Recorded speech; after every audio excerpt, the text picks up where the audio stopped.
मुझे संभाल के लेने के लिए, है ना। चलते हैं। आज का टॉपिक क्या है? आज का टॉपिक है डायबिटीज कंट्रोल। हम लोग डायबिटीज कंट्रोल के बारे में देख रहे हैं, है ना। क्या है कि हर घर में आज की डेट में हर घर में जो वयस्क लोग हैं, जो जिनकी उम्र ज्यादा है, उनको काफी सारा ये डायबिटीज की समस्या जो है वो दिखाई देती है हर जगह पे, है ना। तो इसलिए हम लोग इसके बारे में सोचने वाले हैं, है ना। इसके बारे में हम लोग डिस्कशन करने वाले हैं। तो हम लोग क्या करेंगे, पहले देखेंगे कि डायबिटीज क्या होता है ना। फिर हमारी शुगर लेवल हम लोग कैसे मेंटेन करेंगे, और इसके अंदर जब हम लोग शुगर मेंटेन कर रहे हैं, तब हम इसेंशियल न्यूट्रिएंट्स जो होते हैं उनका क्या रोल होता है ना, ये हम लोग देखेंगे। ठीक है। तो मेरा नाम गोविंद गंगोत्री है। मैं पुणे से बिलोंग करता हूँ। बाय प्रोफेशन में एक इंजीनियर हूँ और बाय पैशन में एक वेलनेस कोच हूँ, और हमारा मिशन है to make this world healthier and happier. यहाँ पे मेरे 3 कोच हैं मेरे साथ, doctor Anand sir, doctor Rama ma'am और मिनल मैम, जिन्होंने मुझे अपना रिजल्ट अचीव करने के लिए काफी ज्यादा हेल्प करी है। तो ये मेरा बिफोर आफ्टर है ना। तो इस फैमिली से जुड़ के मुझे ऑलमोस्ट 1.5 साल हो गया है ना। ऑलमोस्ट 1.5 साल हो चुका है। तो मैंने शुरू इसलिए किया था कि मुझे मेरे डॉक्टर ने बोला था कि तुम्हारा पेट कम कर दो, है ना। ये दिख रहा है ना, पेट ऐसे एकदम बलून की तरफ फूला हुआ, तो उन्होंने बोला था कि पेट कम कर दो, क्योंकि पेट कम करना है, इसलिए मैंने ये प्रोग्राम ज्वाइन किया था। तो वो पेट तो कम हुआ। मेरा जो एक्सेस फैट लॉस हुआ, 6.5 kg का safe and healthy fat loss हुआ मेरा। और उसके साथ मुझे काफी सारे गिफ्ट्स मिले। कौन से गिफ्ट्स मिले मुझे? हाई ब्लड प्रेशर की समस्या हो गई थी, है ना। तो इसलिए इसीलिए मैं डॉक्टर के पास गया था, तो उन्होंने मुझे बोला था कि नहीं, आपको पेट कम करना पड़ेगा। तो मेरी जो हाई ब्लड प्रेशर की समस्या है उससे मुझे काफी ज्यादा राहत मिल चुकी है। जॉइंट पेन की समस्या थी, एनर्जी नहीं रहती थी, है ना। डाइजेशन के काफी इश्यूज थे, मतलब काफी ज्यादा डकार आना, और ये काफी ज्यादा हाइपर एसिडिटी हो जाना, है ना? ये सारी चीजें थी। तो ये रिजल्ट जो है ना, ये टिपिकल नहीं है। हर हर एक इंसान के रिजल्ट जो है वो अलग हो सकते हैं, है ना। इस बात को हमें समझना है। दूसरी बात, ये कोई मेडिसिनल प्रोग्राम नहीं है। यहाँ पे हम लोग सिर्फ क्या करते हैं, हमारी अपनी लाइफस्टाइल चेंज करके हम लोग एक हेल्दी और एक्टिव लाइफस्टाइल का उपयोग हम हमारा जिंदगी में इसका सहभाग कर लेते हैं ना। तो चलिए आज के टॉपिक की तरफ जाते हैं। और एक चीज थी जो मैं बोलना भूल गया। क्या था कि जब मुझे ये हाइपरटेंशन की बीमारी हो गई थी, तब मेरा हाइपरटेंशन भी देखा गया था, मेरा ईसीजी भी देखा गया था, ईसीजी में चेंजेस थे। और अ, उन्होंने मेरी शुगर भी देखी थी, है ना। 3 महीने में मेरी शुगर किस तरह से रहती है वो भी उन्होंने देखा था। तो मुझे बॉर्डर लाइन जो है शुगर भी आ रही थी, और उस वक्त मेरा एज जो था वो 37 था। तो आप सोच सकते हैं कि जो हम लोग ये सोचते हैं कि नहीं नहीं, 40-45 के बाद में ही शुगर वगैरह ये सारी बीमारियां होती, तो ऐसा नहीं है। आजकल के लाइफस्टाइल जो है उसकी वजह से ये जो है हम लोग इस समस्या का, डायबिटीज की समस्या का ज्यादा जो है वो हम लोग ज्यादा परिणाम बड़ी जो है हमारे लाइफ में दिख रहे हैं, देख रहे हैं। काफी ज्यादा लोगों को परेशानी हो रही है इसकी, है ना। तो इन्होंने क्या बोला है, डायबिटीज क्या होता है ना। डायबिटीज एक क्रोनिक मेटाबॉलिक डिसऑर्डर है, जिसमें हमारी ब्लड की जो शुगर है वो काफी ज्यादा देर तक, काफी ज्यादा दिनों तक, काफी ज्यादा लंबे समय तक जो है हमारी ब्लड शुगर जो है वो हाई रहती है ना। ये ऐसे उन्होंने, अभी इसमें हम लोग क्या सोच रहे हैं कि ये मेटाबॉलिक डिसऑर्डर क्या होता है, क्रोनिक क्या होता है ना। तो ये बड़े बड़े क्या बोलते हैं उसको, मेडिकल टर्म्स है। हम लोग इसको समझ लेंगे, ये इसको समझना बहुत जरूरी है। क्रोनिक का मतलब क्या होता है कि जो समस्या काफी ज्यादा दिनों से किसी के साथ है, और वो काफी ज्यादा गंभीर समस्या है ना? क्रोनिक का मतलब होता है गंभीर समस्या, काफी ज्यादा। और जो हम लोग बोलते हैं ना पुरानी बीमारी, जो कभी निकल नहीं रही है किसी को, जैसे कि लोग कहते हैं कि घुटनों की बीमारी पुरानी बीमारी है, वैसे ही क्रोनिक का मतलब ये हो गया। मेटाबॉलिक का मतलब क्या है? मेटाबॉलिज्म से रिलेटेड। मेटाबॉलिज्म क्या होता है? हम लोग क्या करते हैं? हम लोग खाना खाते हैं, खाने से हमें क्या मिलता है? हमें मिलते हैं न्यूट्रिएंट्स, और उसके साथ हमें क्या मिलती है? ऊर्जा मिलती है ना, एनर्जी मिलती है ना। तो क्या करता है हमारा शरीर? खाना खाने के बाद उसको पचाता है, उसको पचा के क्या करता है? न्यूट्रिएंट्स हमारे बॉडी में हर जगह पे जाते हैं, नए सेल्स जहाँ पे बनने हैं वो नए सेल्स बनते हैं, सेल्स को रिपेयर होता है, बॉडी में रिपेयर हमारे न्यूट्रिएंट्स करते हैं। और उसके साथ, खाने के साथ जो एनर्जी मिलती है हमें, उस एनर्जी का क्या होता है? वो हमारे बॉडी में हर जगह पे जाती है, और हमारे ऑर्गन्स, हमारे मसल्स, ये सारी चीजें काम करने के लिए ये सारी एनर्जी का यूज होता है। अभी ये एनर्जी किस फॉर्म में होती है हमारे? ये होती है शुगर के फॉर्म में, ग्लूकोज के फॉर्म में। तो ये जो ब्लड शुगर हम लोग बोल रहे हैं, इसका मतलब क्या है कि ब्लड के अंदर ग्लूकोज का जो प्रमाण है वो काफी ज्यादा दिनों तक, ज्यादा देर तक, ज्यादा हाई रहता है। उसके लिमिट्स दिए गए हैं, है ना। उसके मेडिकल टर्म्स में लिमिट्स है, मैंने वो जानबूझ के इसमें इंक्लूड नहीं किए हैं। क्यों? क्योंकि क्या होता है, ये सारे लिमिट्स, ये सारे ब्लड के शुगर के लेवल्स, ये अपने अपने डॉक्टर से हमें समझने चाहिए, है ना। ये कोई मेडिसिनल प्रोग्राम नहीं है, हम लोग एक जनरल इंफॉर्मेशन दे रहे हैं।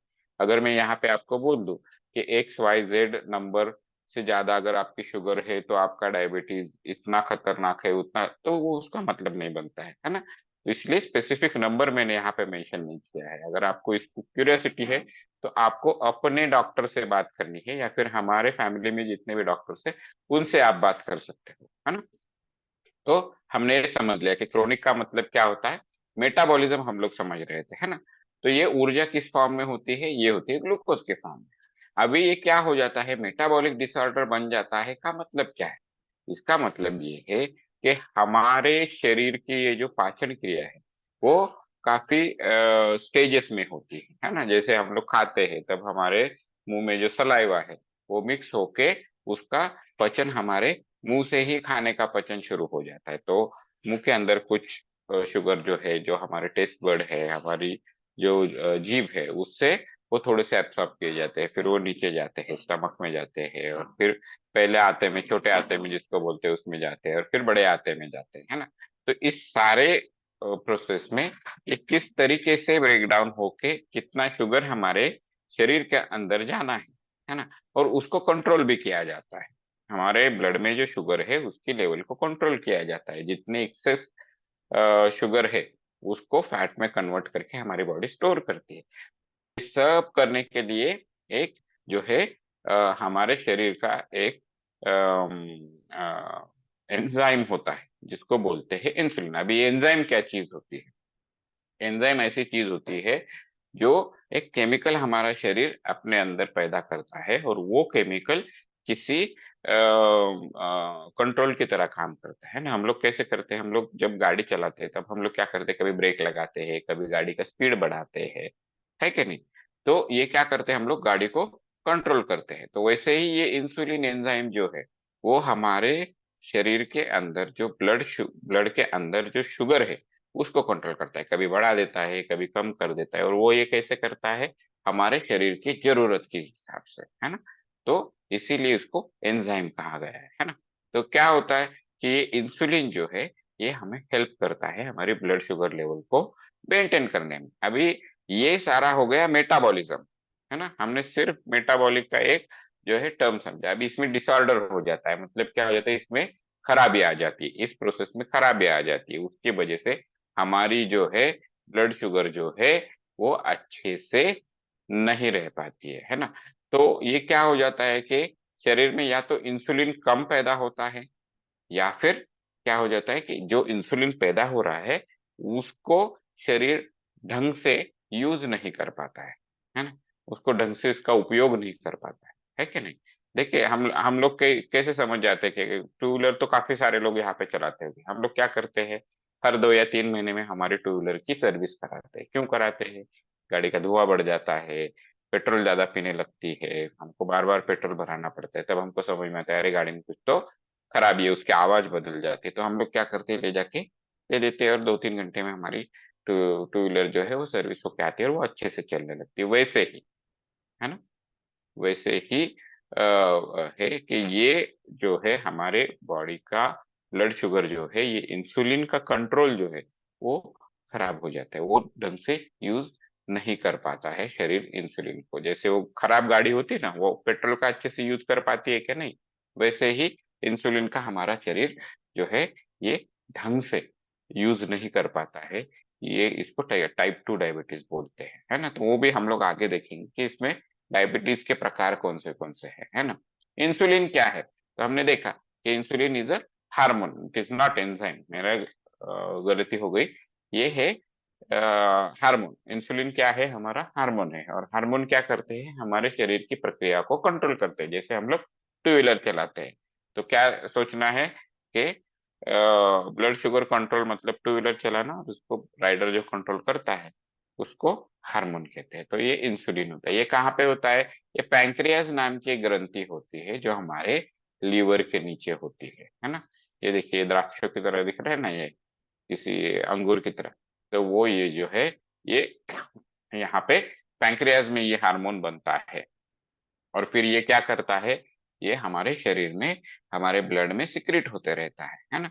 और ये क्या करता है, कार्बोहाइड्रेट्स, फैट्स और प्रोटीन का जो मेटाबॉलिज्म है, अभी हमने मेटाबॉलिज्म को समझा है कि मेटाबॉलिज्म क्या होता है, तो इसको हम लोग फिर से नहीं समझेंगे। कार्बोहाइड्रेट्स का मतलब क्या होता है? पिष्टमय पदार्थ। जैसे हम लोग कोई आटा खाते हैं, या फिर चावल खाते हैं, या फिर ज्वार खाते हैं, ये सारी चीजें, इनको कार्बोहाइड्रेट्स बोलते हैं। फैट्स जिसको बोलते हैं, जैसे कि शुद्ध घी हो गया, तला हुआ खाना हो गया, है ना। प्रोटीन्स मतलब क्या है? हम लोग जो दाल खाते हैं, चिकन मटन खाते हैं, ये सारी चीजें जो है जो है, ये इनके मेटाबॉलिज्म में ये इंसुलिन हार्मोन काफी ज्यादा काम करता है। और ये क्या करता है, हमारे हमारे बॉडी के जो सेल्स है उनके अंदर क्या क्या होता है, ये ग्लूकोज जो है, हमने देखा कि हमारे खाने से हमको ऊर्जा भी मिलती है, और ये ऊर्जा हर जगह पे शरीर में जाती है शुगर के, ग्लूकोज के रूप में। और फिर हमारे शरीर के वो ऑर्गन्स जो होते हैं वो उसको लेके काम करते हैं, राइट। तो कैसे काम करते हैं? वो सेल में काम करते हैं। तो सेल के अंदर इस ग्लूकोज का ब्लड से लेके सेल के अंदर जाना जो है, ये इस इंसुलिन के ऊपर डिपेंड होता है। यानी इंसुलिन क्या करता है, उसको अलाउ करेगा कि सेल के अंदर जाओ या ना जाओ, है ना। तो ये है। तो ये पैंक्रियास के अंदर जो है ये तकलीफ हो जाती है। तो क्या करते हैं, अगर किसी के शरीर में इंसुलिन अच्छे से नहीं बन रहा है तो उनको इंसुलिन का इंजेक्शन देते हैं। तो ये इंसुलिन कहाँ से आता है? ये आर्टिफिशियल इंसुलिन होता है, केमिकल इंसुलिन होता है ना। तो अभी डायबिटीज के जो है दो टाइप्स होते हैं, हाँ, है ना। तो कौन से दो टाइप्स होते हैं? एक टाइप पहला जो होता है उसको कहते हैं टाइप 1 डायबिटीज। और ये क्यों होता है? ताकि शरीर में अगर पर्याप्त मात्रा में इंसुलिन नहीं बन रहा है ना, तब बनता है टाइप 1 डायबिटीज, है ना। तो इनको इंसुलिन के इंजेक्शन देके इन लोगों की ब्लड शुगर जो है इसको मेंटेन किया जाता है। टाइप 2 डायबिटीज कौन सा होता है? जिसमें इंसुलिन रेजिस्टेंस बॉडी में बन जाता है। मैंने बोला ना आपको कि क्या होता है, जैसे हमारी मोटरसाइकिल जो है, टू व्हीलर है, वो सर्विस को आ जाती है तो पेट्रोल ज्यादा पीती है, वैसे ही इंसुलिन का ढंग से जो है उपयोग हमारा शरीर कर नहीं पाता है, जिसको बोलते हैं इंसुलिन रेजिस्टेंस, है ना। तो इंसुलिन का ढंग से उपयोग नहीं कर पाता है। तो इस केस में ये जो टाइप 2 डायबिटीज है इसको कंट्रोल करना काफी मुश्किल है। क्यों मुश्किल है? अभी सोचिए, हम हमें अगर किसी चीज की कमी है तो हमने उतनी कमी भर ली, है कि नहीं। उतना अगर अगर हमें किस चीज की कमी है हमारे गाड़ी में, अभी हम लोग टू व्हीलर के एग्जाम्पल से चल रहे हैं कि नहीं, अगर हमारा टू व्हीलर का फ्यूल टैंक जो है वो रिजर्व को लग गया तो हम लोग क्या करेंगे? पेट्रोल डाल देंगे, है कि नहीं। लेकिन अगर हमको पता ही नहीं है कि एक बार पेट्रोल डलवाने पे वो 40 किलोमीटर जा रही है, दूसरी बार डलवाने पे 20 किलोमीटर जा रही है, तीसरी बार 30 किलोमीटर जा रही है, तो हमको पता चलेगा कि हमको कितना पेट्रोल डलवाना है? नहीं चलेगा। वैसे ही शरीर का हो जाता है कि नहीं। कि इंसुलिन कभी काम कर रहा है कभी नहीं कर रहा है, तो इसको कंट्रोल कैसे करेंगे। तो ज्यादातर जो है क्या करते हैं, एक तो इंसुलिन, फिर उसकी दवाइयाँ, और फिर एक्सरसाइज और खाने पीने की जो हमारी आदतें हैं, इनको कंट्रोल किया जाता है ना। इनको कंट्रोल करके इस टाइप टाइप 2 डायबिटीज को कंट्रोल में लाने की कोशिश की जाती है ना। तो अभी देखिए, डायबिटीज जो है उससे हमें कौन सी जो तकलीफें है, ये डायबिटीज के लोगों को क्यों कहा जाता है कि नहीं, आपको डायबिटीज की शुगर जो है वो हमेशा मेंटेन रखनी है। कुछ लोगों के, जैसे हमारी माता जी का, मैं हम लोग हमेशा एग्जाम्पल देते हैं कि नहीं, कि उनकी जो है कोरोना के टाइम में उन्होंने अपनी जो डायबिटिक केयर थी वो अच्छे से नहीं करी, अपने अपने रेगुलर चेकअप्स नहीं करवाए, रेगुलर दवाइयाँ नहीं खाई, इंसुलिन नहीं लिया अच्छे से ढंग से, उनकी एक्सरसाइज लिमिट हो गई क्योंकि घर के बाहर नहीं जा पा रही थी। तो उनका क्या हो गया था, उनका इंसुलिन रेजिस्टेंस हो गया था, और उनको शुगर जो थी वो काफी ज्यादा हाई रहती थी। तो क्या होता था कि डॉक्टर ने बोला था कि, उन्होंने एक नंबर बताया, इस नंबर के ऊपर आपकी शुगर नहीं जानी चाहिए। अगर वो नंबर आप देखोगे तो वो नॉर्मल शुगर जो है उससे ज्यादा वाला नंबर था। लेकिन डॉक्टर ने क्यों बोला, ये बेबी स्टेप्स इसको बोलते हैं, कि आपका शरीर एकदम से शुगर को कम नहीं कर पाएगा, इसको धीरे धीरे कम कर पाएगा, है ना। तो ये शुगर के नंबर पे डॉक्टर लोग ज्यादा क्यों ध्यान देते हैं, क्योंकि अगर हमारे ब्लड में शुगर ज्यादा देर तक रहेगी तो कौन से हमको परिणाम हो सकते हैं, कौन से रिस्क हो सकते हैं, ये अभी हम लोग समझेंगे, है ना। तो क्या होता है, कार्डियोवास्कुलर कॉम्प्लिकेशंस होते हैं। कार्डियो का मतलब क्या होता है, हार्ट, हमारा हृदय है कि नहीं, हार्ट। वैस्कुलर का मतलब क्या होता है, जो हमारी रक्त वाहिकाएं है, जो हमारे पूरे शरीर में फैली हुई है, और जिसके अंदर हमारा हार्ट जो है ब्लड को सर्कुलेट करता है, इसको बोलते हैं वैस्कुलर, है ना।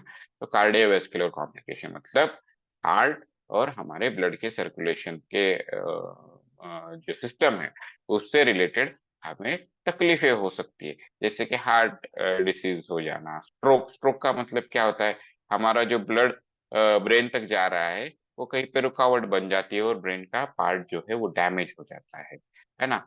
तो इसको बोलते हैं कार्डियोवास्कुलर। और डायबिटीज का सबसे बुरा जो चीज है ना, बुरा इफेक्ट कौन सा होता है, कि वो हमारी ब्लड वेसल्स जो है, हमारी जो रक्त वाहिकाएं जो है, उनको तो डैमेज करता ही है। और किस चीज को डैमेज करता है, वो जो नर्व्स जो होती है। नर्व्स का मतलब क्या है, देखिए हमारा ब्रेन है, हमारा ब्रेन डिसाइड करेगा कि हमें अभी जो है हमारे हार्ट की जो रेट है वो बढ़ानी है, कि अगर हम लोग दौड़ेंगे तो हमारा हार्ट एकदम तेजी से चलता है। तो वो कैसे डिसाइड होता है, हमारा ब्रेन डिसाइड करता है ना। तो ये ब्रेन के जो सिग्नल है वो हमारे नर्व्स जिसको बोलते हैं, हमारे ब्रेन से काफी छोटे छोटे ऐसे धागे निकले हुए होते हैं, वो पूरे शरीर में गए हैं, है कि नहीं, हमारे रीढ़ की हड्डी से लेके वो पूरे शरीर में गए हैं। तो उनको बोलते हैं नर्व्स। और ये नर्व्स क्या क्या होते हैं, ये जिस जिस भी जगह पे जाते हैं वो ऐसे हमारे उंगलियों की तरह होते हैं, फैले हुए होते हैं। तो इनको कहा जाता है नर्व एंडिंग्स। और ये जो है ये डैमेज हो जाते हैं डायबिटीज की वजह से, है ना। तो ये हमारी ब्लड वेसल्स और हार्ट को जो कंट्रोल करते हैं ना, ये नर्व्स, इनमें काफी खराबी आ जाती है, और ब्लड वेसल्स में भी खराबी आ जाती है। उसके वजह से क्या होता है, हमारे ब्लड का जो सर्कुलेशन है वो रिड्यूस हो जाता है। इसलिए देखिए, किसी को भी डायबिटीज डिटेक्ट होने के बाद डॉक्टर पहली सलाह क्या देते हैं, कि आप अपने पैरों का ख्याल रखिए, अपने पैरों को क्लीन करिए, अपने पैरों को वार्म रखिए, हमेशा शूज पहनिए, हमेशा सॉक्स पहनिए। ये क्यों कहते हैं, क्योंकि हमारे जो पैर है वो वहां तक जाने वाली जो ब्लड वेसल्स है, हमारी रक्त वाहिका है, वो सबसे लंबी होती है, वो सबसे पहले डैमेज होती है डायबिटीज में। तो वहां का सर्कुलेशन खत्म हो जाता है। अगर हमारे किसी भी शरीर के पोर्शन का ब्लड सर्कुलेशन अगर बिगड़ जाए तो वो पार्ट डैमेज होना, खराब होना शुरू हो जाता है। उसका अगर उसको कुछ इंजरी हो जाए तो अच्छे से रिकवर नहीं हो पाता है। इसीलिए ये जो पहला पॉइंट है इसके ऊपर मैं इतना ज्यादा टाइम दे रहा हूँ कि ये इतना ज्यादा इम्पोर्टेंट है। देखिए, कार्डियोवास्कुलर मतलब हार्ट की और ब्लड वेसल की बीमारी है, तो हमको क्या पता है, हाँ, कोलेस्ट्रॉल बढ़ जाता है, हार्ट ब्लॉकेज होता है, ऐसा है, हार्ट बंद हो जाता है, आदमी मर जाता है। इतना आसान नहीं है। बीच के जो स्टेप्स है वो काफी ज्यादा पेनफुल है। वो काफी ज्यादा आपको दुखदाई है। जिसको बोलते हैं ना कि आपकी जिंदगी को पूरी तरह से जो है किसी सजा की तरह आपकी जिंदगी हो जाएगी अगर आपके शरीर के एक अंग में कमियां आने लगी। जैसे कि पैरों में, हाथों में, आंखों में, कानों में, अगर हम लोगों को ये सारे कमियां अगर हमारे शरीर में आ रही है तो उससे हमें काफी ज्यादा सफरिंग होगी। इसलिए ये कार्डियोवास्कुलर कॉम्प्लिकेशन काफी इंपॉर्टेंट है। इसलिए हमारी फैमिली जो कर रही है हेल्दी एक्टिव लाइफस्टाइल को जीने के लिए हमें जो काफी ज्यादा उद्युक्त कर रही है वो काफी इंपॉर्टेंट है। देखिए अभी सुबह श्रीरंग ने कितनी सबको डांट लगाई कि आपके कैमरेज ऑफ है। क्यों बताना पड़ता है? क्या हम लोग इस बात को समझते नहीं है क्या कि ये ऐसी चीजें अगर हमारे शरीर में होगी तो हमें कितनी तकलीफ होगी? ये मैंने देखा है अपने माता जी के लाइफ में, ये सारी चीजें देखी है, इसीलिए मैं ये सारी चीजें आपको बताने की कोशिश करता हूँ, है ना। आगे चलते हैं। किडनी डैमेज हो जाती है, इसको डायबिटिक न्यूरोपैथी बोलते हैं। अभी ये जो डायबिटिक न्यूरोपैथी, इसको ध्यान में रखने की जरूरत है? बिल्कुल नहीं। हम लोग क्या ध्यान में रखेंगे? किडनी डैमेज हो जाती है। क्यों किडनी डैमेज हो जाती है? क्योंकि ब्लड में ज्यादा शुगर रहते हैं। तो हमारे किडनी जो है वो कैसे होती है? किसी छलनी की तरह होती है, एकदम बारीक महीन छलनी को समझिए, जो हमारे ब्लड के। अभी देखिए जब हमारा जब ब्लड निकलता है तब हम लोग उसको सेग्रीगेट करते हैं क्या? क्या ये लाल रंग की ब्लड की पेशी हो गई, ये व्हाइट हो गई, ये वेस्ट हो गया, ये न्यूट्रिएंट हो गया? नहीं, हमको तो वो चीजें दिखाई भी नहीं देती। तो सोचिए किडनी इतनी छोटी चीजों को जो है फिल्टर करती है, छन्नी की तरह छान देती है। तो वो जो, अभी समझिए वो जो जाली है किडनी के अंदर की, वो कितनी नाजुक होगी। अगर उसको रिपीटेडली जो है शुगर का सामना करना पड़े, और जो कार्डियोवास्कुलर जो कॉम्प्लिकेशन हो चुके उसके वजह से किडनी के अंदर का ब्लड फ्लो जो है वो कम ज्यादा होता रहेगा, है कि नहीं। दूसरी चीज, किडनी तक जो नर्व एंडिंग जाते हैं वो भी डैमेज्ड है, तो किडनी का भी कंट्रोल कम ज्यादा होगा। तो ये सारी चीजें की वजह से किडनी डैमेज होकर किडनी फेल्योर डायबिटिक पेशेंट में हो सकता है। नर्व डैमेज जिसको न्यूरोपैथी बोलते हैं, तो फिर से न्यूरोपैथी ध्यान में रखने की जरूरत है? नहीं, बिल्कुल नहीं। नर्व एंडिंग्स मतलब अपने हाथ की तरफ देखना है। जब भी कोई नर्व्स के बारे में बोलेगा, हम लोग अपने हाथ की तरफ देखेंगे और हम लोग क्या समझेंगे? ये हमारे नर्व एंडिंग्स है और ये खराब हो जाते हैं, है ना। तो उसके वजह से क्या होता है, देखिए जिन लोगों को काफी देर तक डायबिटीज है उन लोगों को आप पूछिए कि उनको कितनी तकलीफ होती है। कभी कभी उनके पैरों की फीलिंग्स ही नहीं रहती है, कभी कभी उनको ऐसे पिन चुभने जैसा हो जाता है, कभी कभी काफी एक्सक्रूशिएटिंग पेन हो जाता है, कभी कभी ऐसे लगता है पैरों में आग लग गई। इतनी तकलीफ इन लोगों को होती है, और ये क्यों होता है? क्योंकि नर्व के एंडिंग जो है वो डैमेज हो चुके हैं। तो ये क्या करेंगे? गलत सिग्नल भेजेंगे ब्रेन को, है कि नहीं। तो ये नर्व डैमेज जो है वो भी काफी सीरियस इसमें इश्यू होता है। दूसरी क्या हो जाती है? हमारा जो आंख है, तो देखिए हमारा आंख क्या करता है? लाइट हमारे आंखों में जाता है और वो किसी प्रोजेक्टर की तरह पीछे जो आंखों के पीछे जो पर्दा होता है उसके ऊपर ये लाइट प्रोजेक्ट हो जाती है, पिक्चर प्रोजेक्ट हो जाता है। उसको बोलते हैं हमारा रेटिना। इस पर्दे को क्या बोलते हैं? रेटिना। तो ये पर्दा खराब हो जाता है, क्यों? क्योंकि इसके अंदर की जो ब्लड वेसल्स है, काफी छोटी छोटी ब्लड वेसल्स होते हैं, वो भी खराब हो जाती है डायबिटीज की वजह से।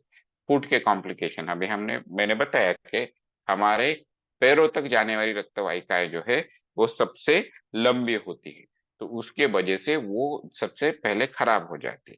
उसके वजह से पैरों के अंदर जो है डायबिटिक पेशेंट को काफी ज्यादा तकलीफें महसूस होती है ना। अरे, आगे चला गया क्या मैं? हाँ, फुट कॉम्प्लिकेशन देखा था। अभी स्किन कॉम्प्लिकेशन, तो क्या हो जाता है? ये डायबिटिक पेशेंट्स जो होते हैं इनकी जो त्वचा है वो काफी ज्यादा ड्राई हो जाती है, इच्ची हो जाती है ना। और इनको काफी ज्यादा जो है स्किन के इन्फेक्शंस हो जाते हैं, है ना।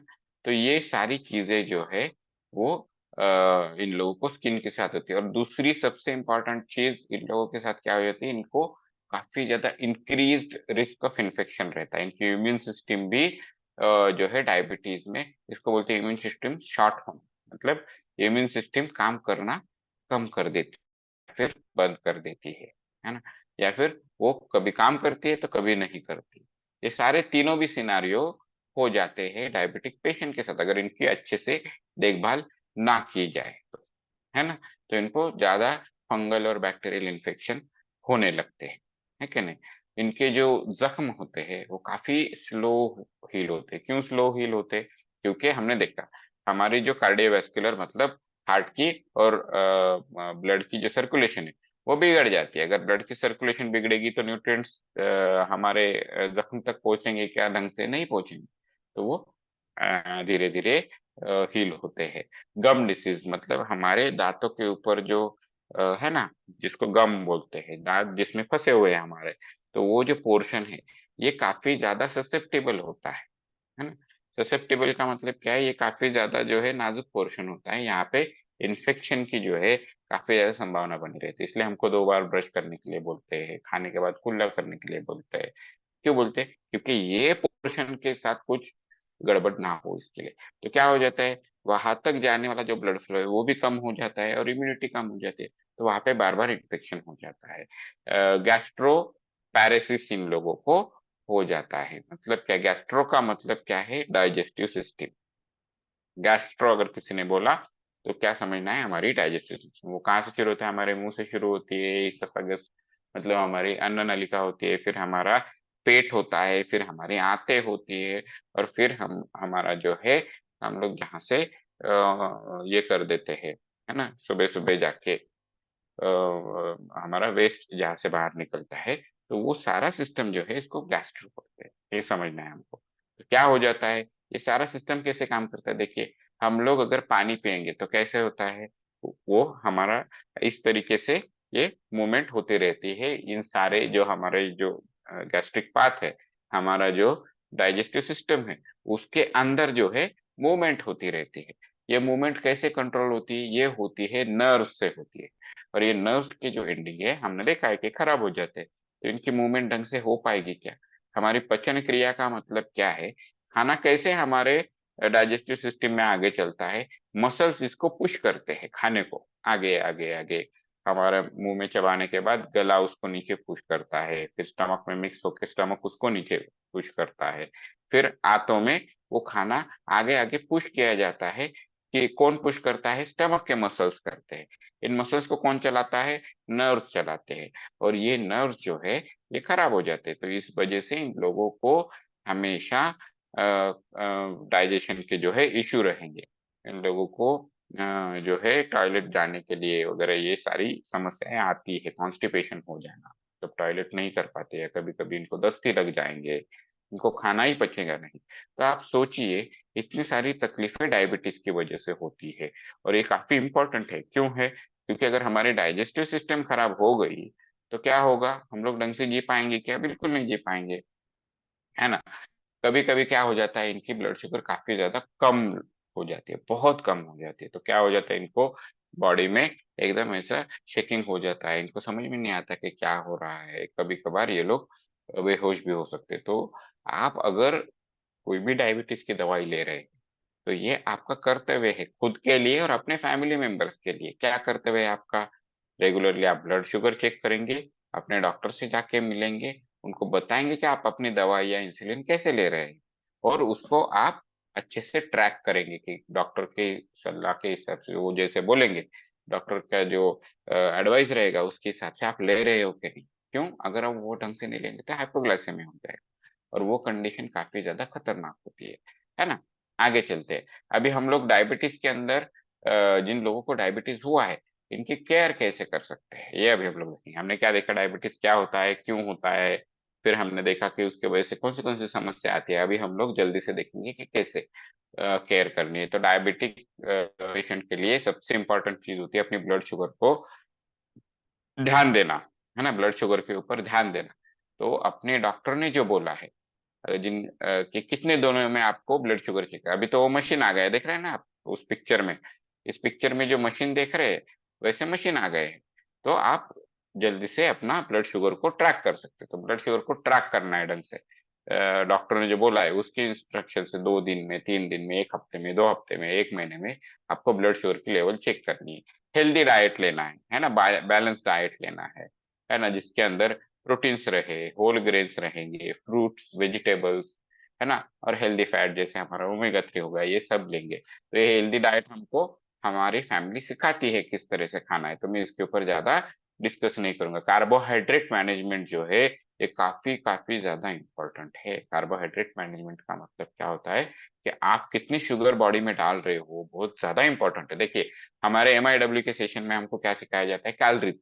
ये कैलोरीज का मतलब क्या है, सीधे सीधे इसका मतलब होता है कार्बोहाइड्रेट, मतलब पिष्टमय पदार्थ, मतलब ब्लड के अंदर आने वाली ग्लूकोज की लेवल। तो देखिए, हमारे फैमिली में हम लोग इसका इसका नॉलेज लेते हैं MIW सेशन में, कि मैं अपने शरीर में कितनी शुगर डाल रहा हूँ ये मैं गिनूंगा, और उसके हिसाब से मैं खाना खाऊंगा। तो देखिए कितना अच्छा हम लोगों को सिखाया जाता है, लेकिन हम लोगों को ये पता ही नहीं है कि उसके इफेक्ट क्या है। इतनी अच्छी चीज के इफेक्ट क्या है, इतनी अच्छी चीज के इफेक्ट ये है कि हम लोग डायबिटीज को कंट्रोल कर सकते हैं। जिनको नहीं है वो, उनको डायबिटीज ना होने की संभावना काफी ज्यादा बढ़ेगी, है ना, अच्छी बात है ना, है कि नहीं। तो ये कार्बोहाइड्रेट मैनेजमेंट हमको करना है, रेगुलर फिजिकल एक्टिविटी करनी है। फिजिकल एक्टिविटी क्यों करनी है, क्योंकि हमारा नेटवर्क का सेशन ध्यान में रखिए, जब हम लोग क्या करते हैं, हलचल करते हैं, एक्सरसाइज करते हैं, तब क्या होता है, हमारे जो ब्लड वेसल्स है वो फैल जाते हैं, तो ब्लड अच्छे से सर्कुलेट होता है, इसलिए रेगुलर फिजिकल एक्टिविटी करनी है ना। मेडिकेशन अधेरेंस मतलब क्या है कि मेडिकेशन, जैसे मैंने शुरू में बोला, डॉक्टर से जाके मिलना है, उनको बताना है मैं ऐसे ऐसे मेडिसिन ले रहा हूँ, ऐसे ऐसे इंसुलिन ले रहा हूँ, क्या मैं सही ले रहा हूँ क्या, तो आपका रिपोर्ट देख के आपको बता देंगे। तो ये काफी सीरियसली करना है ना। ब्लड प्रेशर और कोलेस्ट्रॉल का कंट्रोल हमको करना है। तो ब्लड प्रेशर कैसे ढंग से रहेगा, देखिए डायबिटिक पेशेंट जो होते हैं वो पहले से ही डिप्रेस्ड होते हैं। क्यों डिप्रेस होते हैं, देखिए हमारा माइंड और हमारा शरीर दोनों आपस में जुड़े हुए हैं। अगर हमारा शरीर ढंग से काम नहीं कर रहा है तो हमारा माइंड भी ढंग से काम नहीं करेगा। तो बहुत सारे डायबिटिक के जो पेशेंट होते हैं वो डिप्रेस्ड होते हैं, और वो डिप्रेस्ड होने की वजह से उनको एंग्जाइटी का मतलब क्या है कि डर लगना, काफी ज्यादा फ्यूचर के बारे में सोचना, इसकी वजह से क्या होता है, इनका ब्लड प्रेशर जो है वो कम ज्यादा होते रहता है। दूसरी चीज क्या है, ब्लड में जो शुगर है वो कोलेस्ट्रॉल में कन्वर्ट होके इनके जो है ब्लड वेसल्स में भी रहती है, तो इसकी वजह से भी ब्लड प्रेशर पे काफी ज्यादा इफेक्ट हो जाता है। तो इसको कम करने की कोशिश करनी है। क्यों, जो इनके डॉक्टर जो बोलेंगे उसके हिसाब से इनका जो है मेडिकेशन करना है, खाने पीने पे कंट्रोल करके ये सारी चीजें इनको करनी है ना। फुट केयर, पैरों के बारे में काफी ज्यादा हमको केयर करनी है, मैंने बताया क्यों करनी है ना। रेगुलर चेकअप्स करना है, स्ट्रेस मैनेजमेंट, है ना। तो इनको काफी पॉजिटिव चीजों में जो है डायबिटिक पेशेंट को हमेशा इनको एंगेज रखने की कोशिश करनी है। पॉजिटिव चीजें मतलब कोई अच्छा सीरियल दिखाना नहीं, कुछ भी, जैसे कि मार्केट जा रहे हैं तो इनको ज्यादा, इनको बोलना चाहिए कि चलिए हम लोग मार्केट जाएंगे, इनसे इनका मेंटली इन लोगों को एंगेज रखना है ना। हाइड्रेशन मतलब पानी जो है, पानी कितना पी रहे ये देखना है। कोई अगर स्मोकिंग करता है तो वो छोड़ देना चाहिए, अल्कोहल पी रहे तो वो छोड़ देना चाहिए, है ना। इनको इमरजेंसी जो है उसके लिए प्रिपेयर रहना है, कि डॉक्टर से इमरजेंसी के सिनारियो समझनी चाहिए फैमिली मेंबर्स ने, है ना, कि क्या हो सकता है डायबिटिक की कंडीशन में, कौन से दवाइयाँ हमको साथ रखनी है, क्या क्या साथ में रखना है, हमेशा रेडी कैसे रहना है ना। ये सारी चीज देखनी। वैक्सीनेशन, इन लोगों को सारे ही वैक्सीनेशन देने हैं, क्यों, क्योंकि उनकी इम्यून सिस्टम पहले से खराब हो जाती है ना। तो अभी हमने ये देखा, अभी इसमें सबसे ज्यादा इंपॉर्टेंट क्या है, हमने क्या देखा, कार्बोहाइड्रेट का मैनेजमेंट, है ना। और हमने क्या देखा, जो बैलेंस्ड न्यूट्रिएंट न्यूट्रिशनल डाइट हमको लेना है। तो इसकी जरूरत क्या, हमारे बॉडी की जरूरत कैसी है, ये अभी हम लोग देखेंगे। तो हमारे एक टाइम के, एक प्लेट के खाने में क्या होना चाहिए, 40% कार्बोहाइड्रेट होना चाहिए, इसमें 25 ग्राम फाइबर होना चाहिए, है ना। 30% हमको क्या होना चाहिए, प्रोटीन मिलना चाहिए। 30% हमको फैट्स मिलनी चाहिए, गुड फैट जिसमें ओमेगा 3 होता है। उसके साथ क्या चाहिए, विटामिन, मिनरल्स, फाइटोन्यूट्रिएंट्स, मतलब जो एंटॉक्स एंटीऑक्सीडेंट्स होते हैं वो होने चाहिए। चलिए, बस इतना ही नीड है क्या, नहीं, उसके साथ तीन और चीजों की जरूरत है। कौन सी, थोड़ी बहुत एक्सरसाइज, अच्छे से पानी पीना, और अच्छे से हमारे बॉडी को रेस्ट देना, है ना। तो ये हमारी जरूरतें है। ये कैसी कंप्लीट होती है, सभी को पता है, ये हमारे शेक से कंप्लीट होती है। हमारे फैमिली में हम लोग जो शेक ले रहे हैं वो इतना जबरदस्त है कि देखिए, ये जो आपको ये फार्मूला 1 है, ये पर्सनलाइज प्रोटीन है और ये शेकमेट है, आप जाके इसके डिब्बे देखिए। तो क्या है इसके ऊपर, ये जीआई का सिंबल है। जीआई का मतलब क्या होता है, ग्लाइसेमिक इंडेक्स। ग्लाइसेमिक इंडेक्स का मतलब क्या होता है, देखिए मैंने आपको मेटाबॉलिज्म समझाया, उसमें क्या बोला था कि न्यूट्रिएंट्स मिलते हैं और एनर्जी मिलती है, ऊर्जा मिलती है। तो ये ऊर्जा को कैसे नापेंगे, ग्लूकोज। ग्लूकोज कहाँ से आता है, फूड से आता है। और हमारा ये जो खाना है वो हमारे ब्लड में कितने फूड को रिलीज कर रहा है, इसका जो मेजरमेंट है वो होता है ग्लाइसेमिक इंडेक्स। वो लो होना चाहिए। मतलब क्या, कि हमने खाना खाया और खाना खा के 2 से 3 घंटे में, 4 घंटे में हमारे शरीर में ब्लड को धीरे धीरे इसने रिलीज करना चाहिए हर जगह पे। मतलब मुंह में थोड़ा, फिर हमारे आंतों में कंटिन्यूअसली, जब तक खाना हमारे आंतों से जा रहा है तब तक इसने शुगर को धीरे धीरे हर एक स्टेज पे 2 या 3 घंटे, 4 घंटे में रिलीज करना चाहिए। तब इसका जो ग्लाइसेमिक इंडेक्स है वो लो है। और वो हमारे सारे ही खाने का जो है वो ग्लाइसेमिक इंडेक्स लो है। अभी आप बोलोगे पर्सनलाइज प्रोटीन पे तो नहीं लिखा है।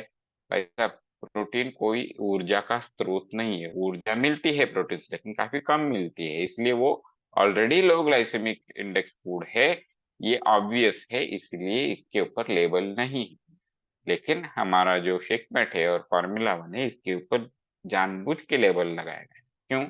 फार्मूला 1 के टेस्ट होते हैं अलग अलग, है कि नहीं। चॉकलेट होता है, स्ट्रॉबेरी होता है, ये होता है, वो होता है कि नहीं। लेकिन क्या हम लोग इस टेस्ट के साथ जब इस फूड को लेते हैं, तब ये फूड बहुत ज्यादा शुगर छोड़ता है? बिल्कुल, ये कम शुगर छोड़ता है। 2 से 3 घंटे के बीच में हमारा शेक जो है बॉडी को रिक्वायर्ड शुगर देते रहता है। प्लांट बेस्ड, एकदम वेजिटेरियन जो है ये हमारा शेक है। जिसकी वजह से क्या होता है कि आप किसी भी टाइम इसको ले देखिए। डायबिटिक पेशेंट देखिए, हमारे हम लोग रिलीजियस लोग हैं। अगर आप भारत की भूमि देखेंगे, कोई भी धर्म लीजिए, है ना, कोई भी धर्म लीजिए, फास्टिंग करते हैं लोग, है ना। धर्म के लिए, अपने रिलीजियस चीजों के लिए हम लोग फास्टिंग करते हैं। तो ये वेजिटेरियन होने की वजह से फास्टिंग के टाइम भी डायबिटिक पेशेंट इसको ले सकते हैं, है कि नहीं। इंस्टेड ऑफ कोई तला हुआ साबूदाना ये सब खाने से अच्छा है शेक पीजिए। 2 टाइम, 3 टाइम शेक पीजिए, कोई बात नहीं। 24 घंटा बिल्कुल मत खाइए, 3 टाइम शेक पीजिए, आपकी ब्लड शुगर अच्छे से मेंटेन रहेगी। लेकिन अगर आपकी ब्लड शुगर बहुत ज्यादा है, तब ये आपको फास्टिंग करना ही नहीं है, बिल्कुल नहीं करना है आपको। आपका खाना जो है वो हमेशा रेगुलर मेंटेन करना है। तो ये वेजिटेरियन फूड है। दूसरी चीज क्या है, पीढ़ी का स्कोर इसका 1 है ना। पीढ़ी का स्कोर 1 है का मतलब क्या है, कि जितना भी शेक हम लोग पी रहे हैं उसके अंदर के जितना भी प्रोटीन है, उसके अंदर के जितने भी विटामिन है, मिनरल्स है, और इसके अंदर जितनी भी अच्छी चीजें, वो 100% हमारे शेक की जो है एब्सॉर्ब हो जाएगी। इसमें से कोई भी चीज हमारे बॉडी में रिजेक्ट नहीं होने वाली है। ये बहुत ज्यादा इम्पोर्टेंट है। और अगर हम लोग, और ये मैंने अपने आंखों से देखा हुआ है, हमारे घर में इसका हमने ट्राई किया हुआ है। हमारे माता जी की जो शुगर है वो एक लेवल पे अच्छे से मेंटेन होना शुरू हो चुकी थी, जब मिनल मैम ने उनको 3 महीने तक अच्छे से खाना उनका जो है रेगुलेट किया था, और उनकी एक्सरसाइज को रेगुलेट किया था, शेक का यूज करके। 2 टाइम कंपलसरी शेक दिया था, खाने को अच्छे से कंट्रोल किया था, और टाइम पे किया था। ये भी बहुत ज्यादा इंपॉर्टेंट है। डायबिटिक पेशेंट को अपने खाने पीने का, शेक लेने का भी टाइम फिक्स करना है। कभी भी उठ के वहाँ, चलो आज क्या 7 बजे पिया, दूसरे दिन 10 बजे पिया, तीसरे दिन 11 बजे पिया, ऐसा नहीं। 8 बजे पकड़ लो, समझो जो टाइम अच्छा लगता है, एक टाइम पकड़ लीजिए, उसी टाइम पे हर दिन आपको खाना खाना है, शेक पीना है। ठीक है। तो ये जो सीक्रेट बिहाइंड गुड हेल्थ क्या है हमारा, ये हमारी फैमिली है। हमारे फैमिली में हम लोग क्या करते हैं, अच्छा न्यूट्रिशन लेते हैं। हमें एक वेलनेस कोच मिलता है जो हमको सारी चीजें समझाता है, हमको हेल्प करता है हमारे हेल्थ गोल अचीव करने के लिए। सपोर्टिव कम्युनिटी मिलती है, इतना प्यार करते हैं लोग एक दूसरे से, यहाँ पे आते हैं, एक दूसरे को सपोर्ट करते हैं। हेल्दी एक्टिव लाइफस्टाइल, सुबह सुबह उठ के हम लोग एक्सरसाइज करते हैं, फ्रेश पीते हैं, है ना। एजुकेशन, जैसे मैं आपको अभी एक इन्फॉर्मेशन दे रहा हूँ, है कि नहीं। तो ये सारा एजुकेशन भी इम्पोर्टेंट है हमारे शरीर के बारे में, हमारे खाने के बारे में, हमारे लाइफस्टाइल के बारे में। ये एजुकेशन बहुत इंपॉर्टेंट है। अभी एक जबरदस्त चीज मैं आपको दिखाने जा रहा हूँ डायबिटिक कंट्रोल के लिए। वो क्या है, यूएस का जो centre of disease control and prevention है। मतलब क्या है कि इनका हेल्थ डिपार्टमेंट का एक सेक्शन है, वो क्या काम करता है, वो यूएस में, मतलब यूएसए में, अमेरिका में, वो किसी भी तरीके की बीमारी को कंट्रोल करने का, या फिर आ ही ना सके बीमारी, या फिर बीमारी हो ही ना उनके लोगों को, इसके लिए काम करता है।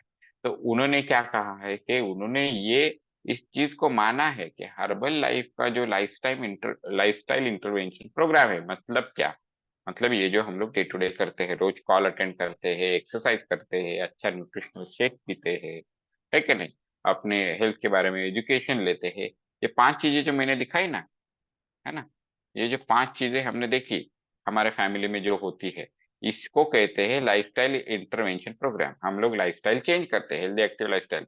ये हर्बल लाइफ का जो प्रोग्राम है, इसको इन्होंने सर्टिफाई किया डायबिटीज प्रिवेंशन प्रोग्राम करके।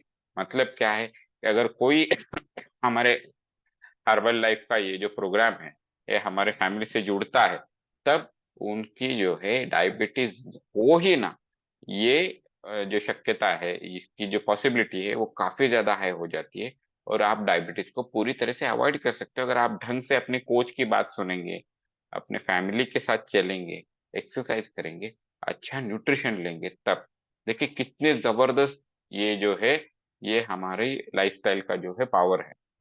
क्योंकि देखिए ये सारी चीजें जब मैं आपको बता रहा हूँ कि डायबिटीज में किस तरीके की तकलीफें होती है, क्या होता है, ये सुनने के लिए ठीक लगता है ना, सुनने के बाद इसका हमको इफेक्ट नहीं समझ में आता है।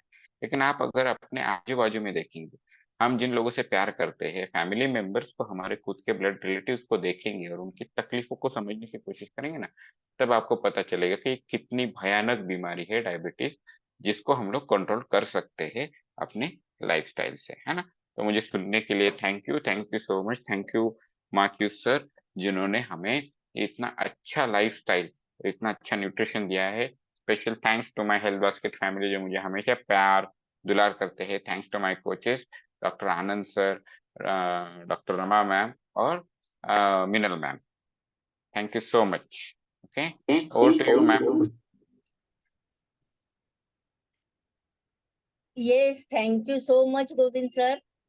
अमेजिंग सेशन हुआ है एज यूजुअल। सेशन कैसा हुआ है ये, कुछ मेरा आवाज आ रहा है? आ रहे हैं मैम। ओके। तो सेशन कैसे हुआ है ये कुछ बताने की जरूरत ही नहीं, क्योंकि आपका सेशन हमेशा ही बहुत अमेजिंग और इंफॉर्मेटिव रहता है। तो और इसका सबूत ये है कि जब से सेशन स्टार्ट हुआ है एंड तक किसी ने भी लीव नहीं किया है, सभी ने वो सेशन अटेंटिव मोड में सुना है।